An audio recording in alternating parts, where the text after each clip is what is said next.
One of my earliest memories of entrepreneurship, I don't even know how old I was. It had to have been probably 2 or 3 is when I started. But my parents, both of my parents were working. And so someone had to keep me and my brother. And so we had Granny. And Granny is an older Black woman, but she was like the neighborhood grandma. And so all the Black kids in the neighborhood went to Granny every day. We would get dropped off, have breakfast at the door, know that there's a TV with some show going on, and then we would have time to play, sit down. You can't do too much now. You need to behave.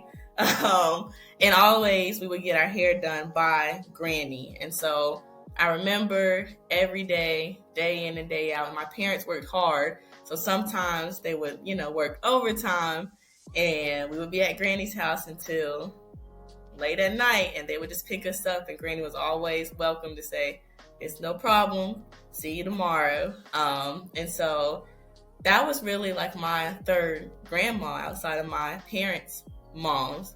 And I just remember not only her providing like care for me, but really just instilling like respect and gratitude and some home training in us, because we were young, we're kids. And so she wasn't having the nonsense. We had to keep our composure. We had to be respectful all the time. The yes ma'am, the no sir.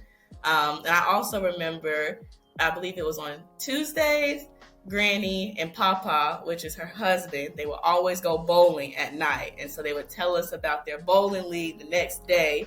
After they would get rid of all the kids, we would all go home, how they would relieve some tension or just relax is going bowling. And so that was probably my first experience of entrepreneurship, which was just ingrained in my life, of having a third grandma that took care of the neighborhood kids, Granny. And we called her Granny. That was her name. Now I know her name is Miss Brown, but we called her Granny because she was our Granny and Papa.